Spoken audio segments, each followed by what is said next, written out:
So I just tell you that because you can go over those tips, but the bottom line is, if you know your neighbor, and you know your neighbor's neighbor, and you know your whole street, and you know when they go to work, you know when they're on vacation, you know what kind of cars they drive, they tell you when they're going on vacation, and then when you see the tan car with somebody looking through the window while your neighbor's on vacation or at work, you can call the police because they're up to no good.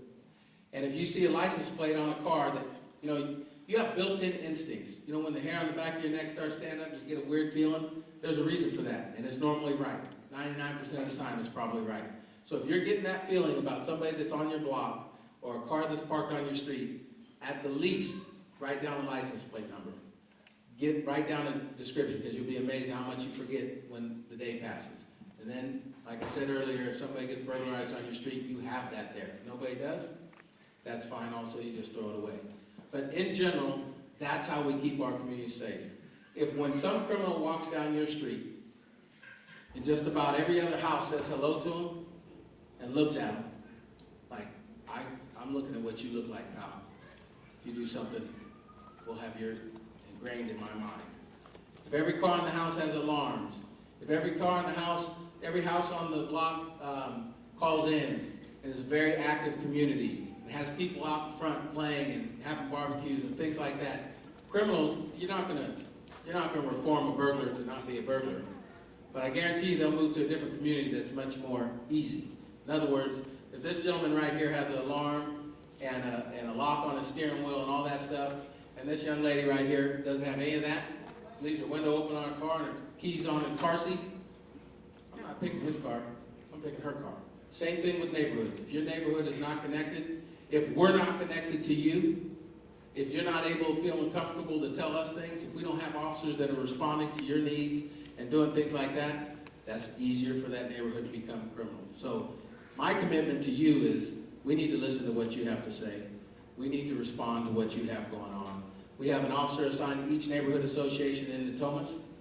And I'm not bragging because this guy works for me, but in Angelique's neighborhood association, she had an officer named Jeremiah Jarvis that went to her meeting about a month ago.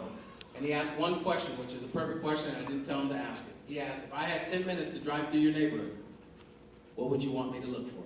And where would you want me to be? And what would you want me to do? And they unanimously said, go to Kokomo Park, so goes Kokomo Park, so goes our neighborhood. Make sure no riffraff's hanging out there and crime's happening there, and we're happy. And within a week, he arrested one person in Kokomo Park and kicked 3 others out for curfew issues. So those are the kind of things that are going to solve these sort of things. We have more people to go. I guarantee you. We will have more arrests. I promise you that. But we need your help. Think about the safety tips that are on there and that the leadership team will go over here in a minute. Garage doors open. I wish we could all leave our garage doors open right now. I wish we could leave our doors unlocked and our keys in the car. We're not living in that reality.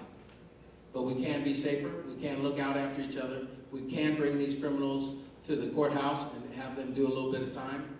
And the longer issue, of course, that we're not going to address here tonight is how do we make sure that a 15-year-old, an 18-year-old, a 19-year-old does not want to do these sort of things and is doing something productive. But tonight, all I'd like is for these to stop and for us to put a few people in jail so they won't continue a month from now. And we're well on our way, and we can definitely use your help, and I know you're willing. There's one thing I know about the Natomas community that I've said over and over to every reporter I've talked to and every meeting I go to. I know if I put out a vehicle description, a suspect description, and I put out some help, I know I'm going to get a ton of emails. And sometimes I'm like, oh my God, this is But I'm telling you, that's a blessing for me. And that's a blessing for my officers. Because nobody knows more about your street and your neighborhood than you. Nobody. No officer will ever know more about your neighborhood than you do. And when you see something out of place, I guarantee most of the time it's out of place. There's something wrong with that. And if you tell us that, you communicate that to us, and we can handle it, that's what solves these sort of things. So with that, I think, let me make sure I covered everything I wanted to.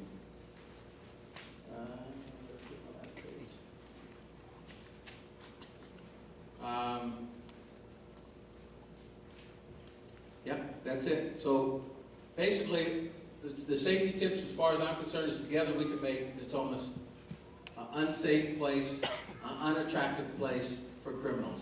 This is definitely, I don't care what anybody says, this is unusual for Natomas. This is unusual. It's unacceptable, and we'll put into it as long as we work together. So with that, I think I'll turn it back over to Angelique.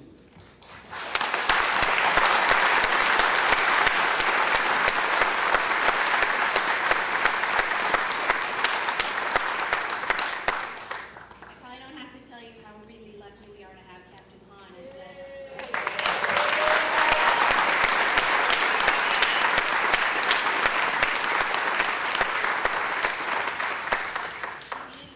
I'm sure you know it now, so we're really lucky to have him. I know it's a bad scenario. I feel bad that we have to have the meeting at all and that it's going on, but I'm really glad you guys are all here. I want to ask one question by show of hands. How many of you knew about this meeting and are here because of an email you got from some type of association leadership, et cetera, et cetera? Okay. And then how many of you are here because you saw it in the paper or on the web or something like that? Okay. Great.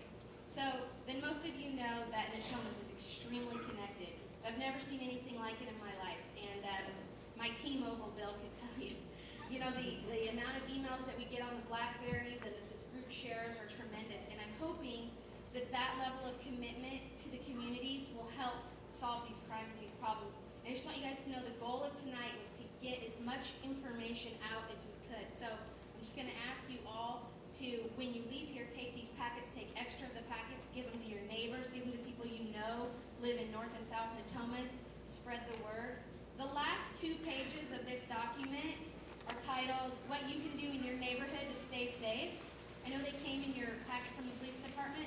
They were prepared by this North Natomas Crime and Safety Leadership Team, and it's our suggestions to you. And, you know, they're not the police's suggestions, they're not the city's suggestions, they're our suggestions. And you can read them, but I can tell you that there might be some things in there that you don't know about. Some web pages that are really great. The Natomas Buzz is one of those. Rob's List, which is a Yahoo group specifically focused on crime and safety that you can join. All you have to do with those, for the Buzz, all you have to do is type in natomasbuzz.com, right? Okay, that's a good one. For Rob's List, his email address is on here. All you have to do is send him an email and ask him to put you on his list.